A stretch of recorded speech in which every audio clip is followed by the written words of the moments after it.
بسم اللہ الرحمن الرحیم۔ بسم اللہ الرحمن الرحیم، والصلاة والسلام علی اشرف الانبیاء والمرسلین وعلی آلہ وصحبہ وامتہ اجمعین، اما بعد۔ عزیز طلبہ اکرام، آج ہم سبق نمبر 87 پڑھیں گے، کتاب الطہارۃ، باب التوقیت فی المسح۔ یہ باب ہے جس میں مسح کی مدت کو بیان کیا جائے گا۔ سبق کے موضوعات سکرین پر موجود ہیں، انہی موضوعات سے متعلق معمول کے مطابق بات ہوگی۔ گزشتہ سبق کا خلاصہ بھی آپ کے سامنے سکرین پر موجود ہے۔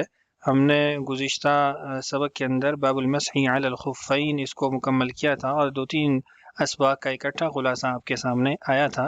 تو یہ یہاں پہ ذکر کرنے کا مقصد ما قبل کے سبق کے ساتھ آپ کا ذہنی ربط قائم کرنا ہے۔ آج ہم شروع کریں گے باب التوقیت فی المسح۔ وبه قال حدثنا حفص بن عمر قال حدثنا شعبة عن الحكم وحماد عن إبراهيم عن أبي عبد الله الجدلي عن خزيمة بن ثابت عن النبي صلى الله عليه وسلم قال المسح على الخفين للمسافر 3 أيام وللمقيم يوم وليلة. قال أبو داود رواه منصور بن المعتمر عن إبراهيم التيمي بإسناده قال فيه وَلَوْ اسْتَزَدْنَاهُ لَزَادَنَا۔ اس حدیث کے اندر سندی اعتبار سے تو بڑی تفصیلی بحث ہے، انشاءاللہ آگے چل کے آپ کے سامنے اس کو رکھیں گے۔ حضرت خزیمہ بن ثابت رضی اللہ عنہ کی روایت ہے، وہ نبی اکرم صلی اللہ علیہ وسلم سے نقل فرماتے ہیں کہ آپ نے فرمایا کہ خفین پر مسح کی جو مدت ہے وہ مسافر کے لیے 3 دن ہے اور مقیم کے لیے 1 دن اور 1 رات ہے۔ فرماتے ہیں کہ جو منصور بن المعتمر کی ابراہیم التیمی سے روایت ہے، جو انہوں نے اپنی سند کے ساتھ اس کو نقل کیا ہے، تو اس میں اضافہ بھی ہے وَلَوْ اسْتَزَدْنَاهُ لَزَادَنَا۔ اگر ہم ایام میں اضافے کا کہتے یا طلب کرتے تو آپ ہمیں ایام میں بڑھا دیتے۔ حدیث کی تخریج بھی آپ کے سامنے سکرین پر موجود ہے، آگے چل کے انشاءاللہ تفصیلی احکام اس کے متعلق آ رہے ہیں۔ روایت حدیث کا تعارف آپ کے سامنے موجود ہے، تفصیلی تعارف آپ کے سامنے ان کا موجود ہے۔ اب یہاں پہ موضوع پر مسح کی جو مدت ہے اس میں جو ائمہ کا اختلاف ہے اس کو پہلے نقل کر دیتا ہوں۔ اس میں 2 موقف ہیں۔ پہلا موقف توقیت ہے، یعنی مدت کا تعین ہے۔ اس کے قائلین امام ابو حنیفہ، امام شافعی، امام احمد بن حنبل اور جمہور صحابہ و تابعین رحمہم اللہ تعالی ہیں۔ ان کے نزدیک جو مدت ہے وہ مسافر کے لیے 3 دن رات اور مقیم کے لیے 1 دن رات، جیسا کہ حدیث الباب سے بھی معلوم ہوا۔ ایک روایت یا ایک ان کی دلیل وہ سیدنا علی رضی اللہ عنہ کی حدیث بھی ہے جو مسلم شریف کے اندر ہے کہ جعل رسول اللہ صلی اللہ علیہ وسلم 3 ایام ولیالیہن للمسافر ویوما ولیلۃ للمقیم۔ اسی طرح صفوان بن عسال رضی اللہ عنہ کی حدیث ہے کہ امرنا ان نمسح، آگے اس میں 3 اذا سافرنا ویوما ولیلۃ اذا اقمنا۔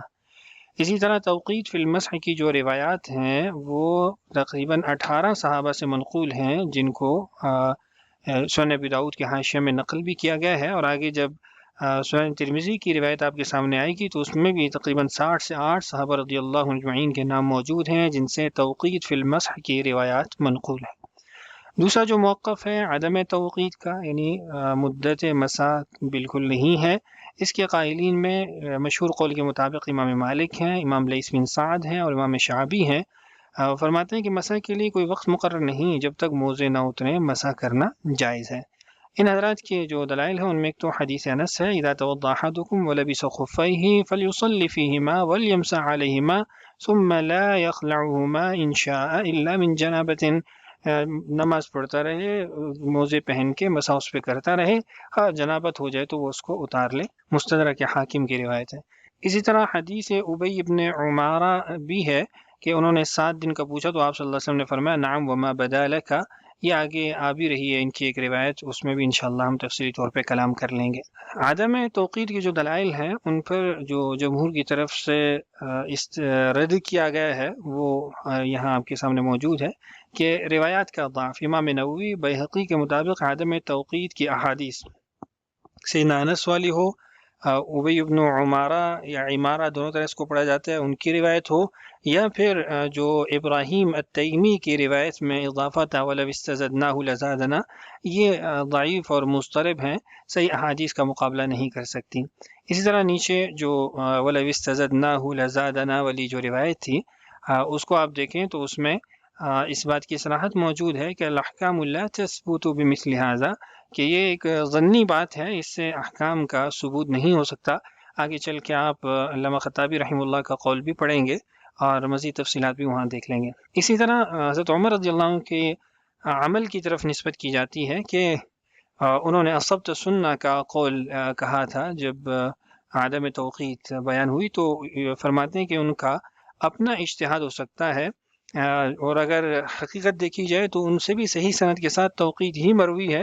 امام طحاوی نے شرح معانی الاثار کے اندر نقل کیا ہے کہ حضرت عمر رضی اللہ عنہ بھی فرماتے ہیں کہ للمسافر ثلاثۃ ایام وللمقیم یوم ولیلۃ۔ یہاں بڑی اہم بحث ہے اور تھوڑا سمجھنے کی بھی بحث ہے، اس لیے تھوڑی توجہ دیجیے گا کہ جو امام ابو داؤد رحمہ اللہ نے آخر میں اپنا قول ذکر کیا ہے اور اس میں ایک اور سند ذکر کرتے ہوئے ایک اضافے کی طرف اشارہ کیا ہے، وہ آپ کے سامنے موجود ہے۔ قال ابو داود رواہ منصور بن المعتمر عن ابراہیم التیمی باسنادہ قال فیہ ولو استزدناہ لزادنا۔ یہ حدیث دو سندوں سے مروی ہے۔ ایک سند جس کو طریق نخعی بھی آپ کہہ سکتے ہیں، ابراہیم النخعی، اور دوسری سند ابراہیم التیمی کی ہے۔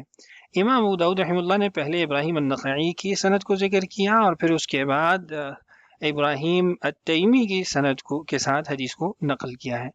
دیکھیے طریق نخعی یہ سند منقطع ہے کیونکہ ابراہیم نخعی کا سماع ابو عبداللہ الجدلی سے ثابت نہیں ہے۔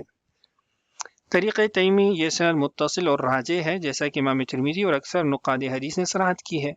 اسی سند میں وہ اضافہ بھی موجود ہے جس سے عدم توقید پر استدلال کیا جاتا ہے، وَلَوْ اسْتَزَدْنَاهُ لَزَادَنَا، اس سے عدم توقید پر استدلال کیا جاتا ہے۔ امام مالک کا جو مشہور قول ہے، اور اس طرح لیث بن سعد اور شعبی رحمہ اللہ تعالیٰ کا جو قول ہے، اس میں ایک دلیل یہ بھی پیش کی جاتی ہے۔ امام ابو داؤد نے پہلے ابراہیم النخعی کی حدیث نقل کی، پھر تیمی کی حدیث کا اشارہ کیا ہے کہ اس میں یہ اضافہ موجود ہے۔ امام ترمذی نے بھی ان دونوں طریق کو نقل کیا ہے، لیکن امام ترمذی نے اس کے برعکس کیا۔ انہوں نے جس روایت کو صحیح قرار دیا، یعنی ابراہیم التیمی کی روایت، اس کو پہلے نقل کیا، اور ابراہیم النخعی کی جو روایت ہے اس کو معلول قرار دیتے ہوئے کہ یہ منقطع ہے، بعد میں نقل کیا ہے۔ لیکن دلچسپ بات یہ ہے کہ امام ترمذی رحمہ اللہ نے اس حدیث کو جب سنن ترمذی میں نقل کیا ہے ابراہیم التیمی کی سند کے ساتھ بھی، جس کو صحیح قرار دیا، تو اس کے اندر وہ اضافہ نہیں ہے جو امام ابو داؤد رحمہ اللہ نے اوپر نقل کیا ہے کہ اس میں وَلَوْ اسْتَزَدْنَاهُ لَزَادَنَا ہے۔ مزید اس کے متعلق کلام دیکھیے۔ جمہور علماء جس میں علامہ خطابی بھی ہیں، شوکانی بھی ہیں، ابن عبد البر وغیرہ بھی ہیں، انہوں نے وَلَوْ اسْتَزَدْنَاهُ لَزَادَنَا اس اضافے سے مدت کے خاتمے پر، یعنی عدم توقید پر جو استدلال کیا ہے، اس کو علماء نے درج ذیل بنیادوں پر رد کیا ہے۔ سب سے پہلے تو ظن بمقابلہ نص، ایک طرف نص ہے جو توقید پر دلالت کرتی ہے اور 18 صحابہ سے منقول ہے، اور دوسری طرف وَلَوْ اسْتَزَدْنَاهُ لَزَادَنَا کا قول ہے جس کی سند کے اوپر کلام بھی موجود ہے، کچھ جگہوں پہ اس کا اضافہ ہے، کچھ پہ نہیں ہے۔ تو فرماتے ہیں کہ الحجۃ انما تقوم بقول صاحب الشریعہ لا بظن الراوی، یہ ممکن ہے راوی کا اپنا ظن ہو اور ایک احتمال والی چیز ہے، اس کے مقابلے میں نص صراحتاً موجود ہے۔ اسی طرح عدم وقوع، یہ جملہ خود اس بات کی دلیل ہے کہ مزید مدت کا نہ سوال ہوا اور نہ ہی اضافہ ہوا، جو بات سرے سے واقعی نہیں ہوئی وہ پہلے سے موجود طے شدہ حکم یعنی توقید وہ ختم نہیں کر سکتا۔ جیسے کوئی آدمی کہے کہ لو نمت لاسترحت، اگر تم سو جاتے تو تمہیں راحت پہنچ جاتی، وہ سویا ہی نہیں تو اس کو راحت ہی نہیں پہنچی۔ لو جئتنی لاکرمتک، تم میرے پاس آتے تو میں تمہارا اکرام کرتا، تم آئے نہیں تو پھر اکرام بھی نہیں ہوا۔ اسی طرح اضافہ طلب نہیں کیا گیا تو اضافہ ہوا بھی نہیں ہے۔ اسی طرح جو بات پہلے میں نے ذکر کی کہ ترمذی رحمہ اللہ نے ابراہیم التیمی کی جو روایت ہے اس کی تصحیح کرتے ہوئے اس کو جب نقل کیا تو اس میں یہ اضافہ ہی نہیں ہے۔ حدیث آپ کے سامنے میں نے پوری نقل کر دی ہے ترمذی سے، آپ اس میں دیکھیں تو پوری حدیث میں آپ کو کہیں پہ بھی نظر نہیں آئے گا وَلَوْ اسْتَزَدْنَاهُ لَزَادَنَا یہ الفاظ۔ دوسرا جو میں نے آپ سے کہا تھا کہ توقید والی حدیث جو ہے وہ متعدد صحابہ سے منقول ہے، تو وہ دیکھیے سیدنا علی ہیں، ابو بکرہ ہیں، ابو ہریرہ ہیں، صفوان بن عسال ہیں، عوف بن مالک ہیں، ابن عمر ہیں اور جریر ہیں رضی اللہ عنہم۔ اس کے علاوہ بھی حضرات موجود ہیں جن سے توقیت مسح منقول ہے۔ اسی طرح یقین و احتیاط، ابن عبد البر رحمہ اللہ فرماتے ہیں کہ مسح متواتر سنت سے ثابت ہے اور سب کا اتفاق ہے کہ مسافر کے لیے 3 دن پر ہے، اس سے زائد مدت پر اتفاق نہیں، لہذا نماز کی درستی کے لیے یقین طے شدہ مدت پر عمل کرنا ہی احتیاط کا تقاضا ہے۔ اسی طرح صحابہ سے تعیین منقول ہے، وہ اوپر بھی کچھ نام آ گئے، اس میں سیدہ عائشہ بھی ہیں جن کا اوپر ترمذی کی روایت میں تذکرہ نہیں ہے، اسی طرح دیگر حضرات بھی ہیں کہ ان کی احادیث کے اندر صراحتاً تعیین مدت منقول ہے۔ اچھا، یہ جو ہم نے سند پڑھی ہے، اس سند کے حوالے سے یہاں پہ میں نے خلاصتاً آپ کے سامنے کچھ بحث نقل کی ہے اور بڑی مفید ہے یہ، کہ یہ جو حدیث ہے اس کے بارے میں 3 قسم کی جماعتیں ہیں۔ ایک مطلقاً تصحیح کرنے والی جس میں ابن معین ہے، یحییٰ ابن معین، ابن حبان ہے اور ابن دقیق العید ہے۔ دوسری جماعت مطلقاً تضعیف کرنے والی ہے جس میں امام بخاری ہیں، بیہقی ہیں، نووی ہیں۔ اور تیسری جو جماعت ہے ان کے ہاں تفصیل ہے کہ ایک سند جو ہے وہ ضعیف ہے اور ایک سند جو ہے وہ صحیح ہے۔ اب جن حضرات نے مطلقاً اس حدیث کی تصحیح کی ہے ان کے نزدیک سند کے تمام راوی ثقہ ہیں اور روایت کے طریقے جو قابل قبول ہیں، اس میں کوئی حرج نہیں ہے یا کوئی ضعف ان کے ہاں نہیں پایا جاتا۔ مطلقاً تضعیف کرنے والوں میں امام بخاری، بیہقی اور نووی ہیں، تو اس کی وجہ ہے کہ امام بخاری کے نزدیک ابو عبداللہ الجدلی کا سماع خزیمہ بن ثابت سے ثابت ہی نہیں، اس لیے سند میں انقطاع ہے، جبکہ امام ترمذی نے دونوں اسناد میں فرق کیا ہے۔ ابراہیم تیمی کی سند میں چونکہ عمرو بن میمون کا واسطہ موجود ہے، ترمذی کی جو روایت آپ کے سامنے رکھی تھی اس میں آپ نے دیکھا تھا کہ ابراہیم التیمی کی جو سند ہے اس میں عمرو بن میمون کا واسطہ موجود ہے۔ یہ دیکھیے، عن ابراہیم التیمی عن عمرو بن میمون عن ابی عبداللہ الجدلی عن خزیمہ بن ثابت رضی اللہ عنہ، تو یہاں پہ آپ دیکھیں تو عمرو بن میمون کا واسطہ موجود ہے۔ تو ابراہیم تیمی کی سند میں عمرو بن میمون کا واسطہ موجود ہے جو اس کے انقطاع کو دور کر دیتا ہے، جبکہ ابراہیم النخعی کی جو روایت ہے وہ براہ راست ابو عبداللہ الجدلی سے ہے، جبکہ ابراہیم النخعی کا ابو عبداللہ الجدلی سے براہ راست سماع ثابت نہیں ہے۔ جو ہم نے ابو داؤد کی روایت پڑھی ہے اس میں آپ نے دیکھا کہ انا ابراہیم النخعی عن ابی عبداللہ الجدلی، اس کے درمیان عمرو بن میمون یہ کسی اور کا واسطہ موجود نہیں ہے۔ الدر المنظور سے یہ خلاصہ آپ کے سامنے رکھا ہے، امید ہے آپ کو پسند آئے گا۔ اگلی ہماری حدیث ہے اس کو پڑھ لیتے ہیں۔ وبه قال حدثنا يحيى بن معين قال حدثنا عمرو بن الربيع بن طارق قال اخبرنا يحيى بن ايوب عن عبد الرحمن بن رزين عن محمد بن يزيد عن ايوب بن قطن عن ابي بن عمارة او عمارة قال يحيى بن ايوب وكان قد صلى مع رسول الله صلى الله عليه وسلم القبلتين انه قال يا رسول الله امسح على الخفين قال نعم قال يوما قال ويومين قال وثلاثة قال نعم وما شئت۔ یحییٰ ابن ایوب نے یہ حدیث نقل کی ہے، ابی ابن عمارہ رضی اللہ عنہ کی حدیث ہے جن کے بارے میں یحییٰ ابن ایوب کہتے ہیں کہ انہوں نے رسول اکرم صلی اللہ علیہ وسلم کے ساتھ دونوں قبلوں کی طرف نماز پڑھی ہے۔ وہ فرماتے ہیں کہ میں نے رسول اکرم صلی اللہ علیہ وسلم سے فرمایا کہ کیا میں اپنے موضوع پر مسح کروں؟ آپ نے فرمایا جی ہاں۔ میں نے کہا جی 1 دن، پھر میں نے کہا 2 دن، میں نے کہا 3 دن، تو آپ نے فرمایا نعم وما شئت، ہاں مسح کر لیا کرو اور جو تم چاہو۔ اب یہ جو حدیث ہے اس کے بارے میں نیچے کچھ کلام امام ابو داؤد رحمہ اللہ نے کیا ہے، اور یہ حدیث جیسا کہ وما شئت کی کلمہ سے ظاہر ہوتا ہے کہ اس سے عدم توقیت پر استدلال کیا جاتا ہے کہ مسح کی کوئی مدت نہیں ہے، تو اس کے بارے میں آگے تفصیلی طور پہ بھی کلام آ جائے گا۔ یہاں دیکھیں قال ابن معین اسنادہ مظلم، ایک تو امام داؤد رحمہ اللہ نے ابن معین رحمہ اللہ کا قول نقل کیا کہ اس کی سند جو ہے وہ بہت زیادہ تاریک ہے، مطلب ناقابل استدلال ہے۔ اسی طرح قال ابو داود رواہ ابن ابی مریم المصری عن یحییٰ بن ایوب عن عبد الرحمن بن رزین عن محمد بن یزید بن ابی زیاد عن عبادة بن نسي عن ابی بن عمارة قال فيه حتى بلغ 7 یعنی و3 و4 یوں کرتے کرتے 7 تک پہنچے، اور رسول اکرم صلی اللہ علیہ وسلم نے فرمایا نعم وما بدا لک، جی ہاں اور جو تمہیں مناسب لگے یا جو تمہیں اچھا لگے۔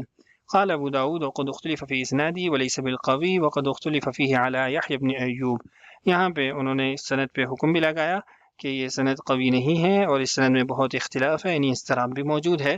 آگے تفصیلی طور پہ آپ کے سامنے کلام رکھ دیتا ہوں۔ روایت حدیث کا تعارف ہے آپ کے سامنے۔ اس روایت کو درج ذیل وجوہات کی بنا پر جمہور محدثین نے ناقابل حجت قرار دیا ہے۔ ایک تو یہ کہ اس میں سندی اضطراب پائے جاتے ہیں، جیسا کہ امام ابو داؤد بھی فرماتے ہیں کہ اس کی سند میں اختلاف ہے۔ امام ابو داؤد رحمہ اللہ کے جو قول تھا واختلف فی اسنادہ، وہ آپ کے سامنے آیا۔ اسی طرح کبھی راوی عبادۃ بن نسئی کا ذکر کرتے ہیں اور کبھی ایوب بن قطن کا۔ راویوں کی جہالت ہے۔ امام دارقطنی اور بہقی کے مطابق اس سند کے 3 راوی عبد الرحمن، محمد بن یزید اور ایوب بن قطن مجہول ہیں، جن کے حالات معلوم نہیں ہیں۔ اسی طرح ائمہ کا اتفاق ہے۔ یحییٰ بن معین نے اس کی سند کو مظلم کہا ہے۔ امام بخاری فرماتے ہیں کہ یہ صحیح نہیں ہے۔ امام احمد نے بھی اسے غیر معروف کہا ہے، اور امام داؤد نے تو لیس بالقوی کہہ کے صحت کر دی۔ امام نووی نے اس کے ضعیف ہونے پر ائمہ کا اتفاق نقل کیا ہے۔ سابقہ جو روایت تھی اس کے متعلق بھی امام نووی نے اتفاق کا قول ذکر کیا تھا، لیکن آپ کو بتایا تھا کہ ابن حجر رحمہ اللہ نے اس پہ رد کیا تھا۔ سابقہ باب کے اندر جو ہم نے حدیث پڑھی تھی اس کے حوالے سے بات ہو رہی ہے۔ حافظ ابن حجر رحمہ اللہ کے مطابق تو جوزقانی رحمہ اللہ نے اسے موضوع من گھڑت تک کہہ دیا، اور اسی طرح ابن الجوزی نے بھی موضوعات میں اس کو شمار کیا ہے۔ بہرحال اس کے تضعیف پر تو ائمہ کا اتفاق موجود ہے۔ تو خلاصہ وہی ہے جو آپ کے سامنے پہلے بھی ذکر کیا کہ اس سند کے اندر بہت زیادہ اضطراب بھی موجود ہے، اور اس سند کے راوی مجہول بھی ہیں، اور اس سند کے بارے میں ائمہ نے تضعیف کا قول بھی بہت سارے ائمہ نے نقل کیا ہے۔ سبق کا خلاصہ آپ کے سامنے اسکرین پر موجود ہے۔ اس سبق کے 4 سوالات بھی آپ کے سامنے اسکرین پر ہیں۔ اگلے سبق میں انشاءاللہ باب المسح علی الجوربین کو ہم پڑھنے والے ہیں۔ اللہ تعالی ہم سب کا حامی و ناصر ہو۔ السلام علیکم ورحمۃ اللہ وبرکاتہ۔